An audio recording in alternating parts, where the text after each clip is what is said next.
Okay, let's show you then the rest of the results from around Europe, and I'm afraid to say the Azerbaijani side Kabala are out. They were beaten in Group C tonight by St Etienne, among the other results there. Zenit, though, they go through. They drew 0-0 against AZ Alkmaar. Disappointment over Dundalk. They made it 1-1 against Zenit, but Zenit won 2-1 in the end. It was 2 for Edin Dzeko tonight as Roma scored 4. And what about this? The 4th hat-trick since the start of the season for Aritz Adaritz tonight. Just the 5. That's Paul Scholes-esque kind of football. I almost don't dare ask either of you this. What is your reaction to the night, the performance, the situation Manchester United now find themselves in? Well, I think United have 2 big problems at the minute. They're really struggling to score goals, and to win games of football with Blind and Rojo at centre-half, they almost need to score 3 goals because they look like they're going to give goals away all the time. They don't sense danger, they've got no pace, they don't get physical against people. And it's a worry because at the other end, they really don't look like scoring goals. And I know Mourinho doesn't have much choice with centre-halves and with the injuries he's got. But you have to feel going into Sunday, United will have to score 3 goals to win the game. Disappointing again, we've said it so many times. And I think a lot of the time, certainly in the last couple of seasons, when you look at Manchester United, you think to yourself, oh, it'll be all right. They'll always score a last-minute goal and always do this and always pull themselves out of it. But that's for people like me that have seen Manchester United 10, 15, even 6, 7, 8 years ago. It doesn't happen anymore.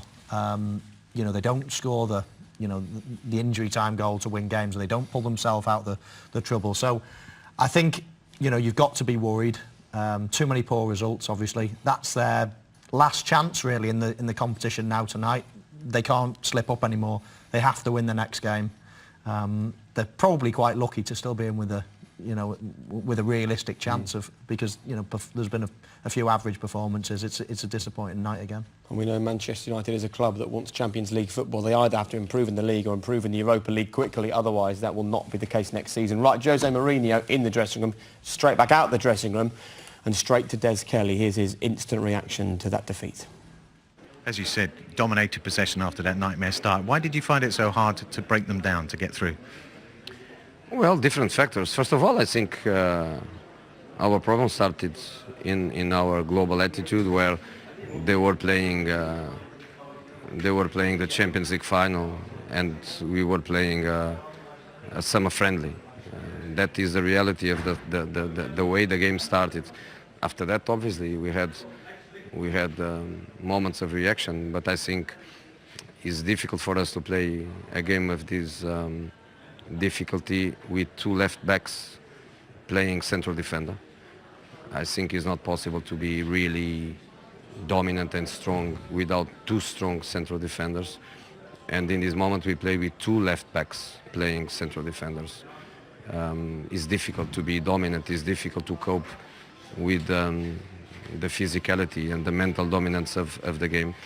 And after that we have lots of creative players on the pitch. At half-time I brought 1 more. In fact, the 2 first changes are 2 midfield players for a striker and an attacking creative player. So to try to have the ball and to try to create chances, and we do that, but we are not scoring.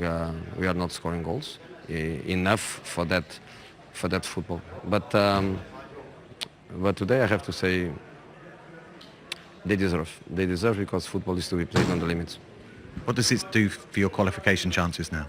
We don't depend on the others, we depend on ourselves, and that is the only good thing. If we win our 2 matches, we qualify. I think even maybe with 4 points we can qualify, because now they have to play their last match, Feyenoord and Fenerbahce. Is impossible for both to get the 3 points, so we depend on us and just on us. Thank you. Thank you. Completely honest, absolutely furious. Not ready, not mentally prepared, not concentrated. Those are Jose's words, talking about the way his team started that game. How much of that is down to him? Well, there's only so much the manager can do. Once you cross the white line, they have to be ready, and they obviously weren't tonight. And I think, they conceded that goal early on where you expect at least one of your centre-halves. You're picking up 1 centre-forward, at least one of them has to be against him. All right, it's outrageous finish and something you don't expect. But yeah, you do in a way have to expect something like that. I think all night they were Fenerbahce. You have to give them credit, and he actually said that in the interview. They got to the ball, they tackled, they got right in about United, and United were rattled really. They couldn't handle it, and for most of the game they bullied United really. And as I say, with the two centre halves, it looked like they're going to concede goals all day long. And goals wise, great strike from Wayne, of course it was, but no, they huffed and puffed again in the first half. They had moments where you thought they were looking sharp and thought they were going to create chances, but really looked like scoring a goal. I don't think so. One shot on target. One shot on target, yeah, it's not enough. And you know, we've had quite a painful 3 years really, and I think probably the next 18 months to 2 years could be very similar until this manager has, you know, 3-4 transfer windows to really get a team that he wants. I think this team in 2 years will be unrecognisable from what it is now. But whatever we do in these 2 years has to be a bonus, whether we can win the League Cup, whether we can win the FA Cup. Can they win this competition? Doesn't look like it. And it's shown the last 3 years they're not capable of winning the league with this squad. But he's got this squad. This squad cost a lot of money. I can't stop looking down the list of players, Jake, and you know, take Rashford out, and they all cost a fortune. You'll say Ibrahimovic cost nothing, but he's been paid a king's ransom, so he's still a big hitter when it comes to finances. Run down the list, run down the team, and just tell us what springs to mind when you go through. Well, taking the goalkeeper out, you've got Rojo, that's not good enough, full stop. Pogba, he's cost an absolute king ransom, and he's obviously injured and not found his feet yet. Wayne Rooney, confidence is a big issue, and he's obviously, you know, he's not going to get any better now. Scored a goal tonight, let's hope that that's a bonus for him. Martial, last season, great, but is he doing anything now? Blind, I mean, I like Blind as a footballer. I'm not sure whether he's a centre-half, I'm not sure whether he's quick enough, strong enough, but neat and tidy footballer. Rashford's a young kid. Herrera, OK, it cost a lot of money as well, steady away. Luke Shaw, I don't know where Luke Shaw's gone. I mean, when Luke Shaw came into the squad, everyone around the club were talking about this kid that could be the best left-back in the world. I think he will. I think he will be the best left-back in the world at some point. He just needs to stay fit. The lad looks woefully short of games and match practice, really. Yeah, Schneidlin, again, I'm not sure if he's good enough. Darmian, not sure if he's good enough. There's the starting 11, and there's not many positives to say. Bit depressing, Paul. Do you know what? I've been depressed for a couple of years. It doesn't. It doesn't matter anymore. I think we've seen a team now that we know. I think there's 3 or 4 better teams in the Premier League. We know this team at this minute in time isn't capable of challenging for the league. Challenging for the top 4? Just about, yeah. I think probably challenging for 4th. I think, you know, we look at this time now. You have to say Liverpool, Arsenal, Chelsea, City are definitely look better teams. I know things can change. You know, during the season, you have to hope that it does for them to have a chance of finishing top 4. But like I said, you know, whatever United do in the next 18 months is a bonus. I think this team will be unrecognisable in 18 months to 2 years. But does Jose Mourinho get given 18 months to 2 years? I think one of the concerns if you're a Manchester United fan is that he had very similar struggles at the start of last season at Chelsea and couldn't turn it around. Well, a lot will depend. You know, if they don't finish in the top 4 and don't win anything, then obviously there'll be pressure like there normally is. He has to win something or get into the top 4, and then if that's the case, then of course he'll get the time that he requires. But there is major surgery required in that team. But I do look at the list as well. I mean, there's another team that aren't on this list tonight that, you know, could equally go in and be of a similar standard. But, you know, there is major surgery that needs doing. But I do think that he can get more out of what's there. I mean, look at the players that he's bought. Bailly, Pogba, Ibrahimovic, right down the centre with the best goalkeeper in the world behind you. I mean, it's not a bad start, a spine like that. He's not getting the best out of Pogba at the moment. Ibrahimovic is not scoring at all in the last sort of half a dozen plus games.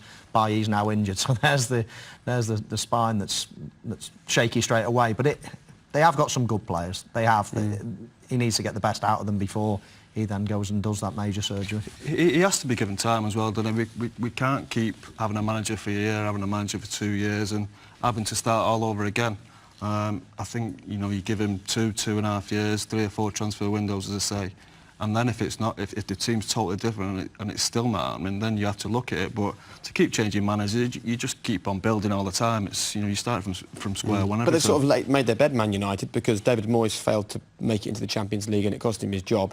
Louis van Gaal failed to make it into the Champions League for this season and it cost him his job. And you think United have got a proper fight now on their hands for fourth place, and they're now in a real world of trouble as well in the Europa League. Yeah, and it's disappointing, but like I say, if you keep changing managers, you know, where do we go next? Where do you go next with the manager? A manager has to come in and start all over again, get to know his players. Now he's had 3 or 4 months now to get to know his players. Does he know them that well yet? I'm not sure. I wonder if, you know, coming into the job, he actually thought the squad was a little bit better than it was. I think he's been proven now in the last 3 or 4 months that in the summer he probably wasn't ruthless enough. I think now, you know, from January onwards and into next summer, he'll have a really good idea of who's not good enough and who he wants to bring into the team. And I know I keep saying it, but I think in 18 months' time, this will be a totally different squad. And it has to be. When you're looking at it, it's been proven the last 3 years, they haven't been good enough, anywhere near good enough to challenge for the league. And at this moment in time in this season, they don't look good enough either. Sorry. OK. Well, we're counting down to Christmas. He's probably counting down to the 1st of January so he can get the cheque book out and spend a bit more cash. Well,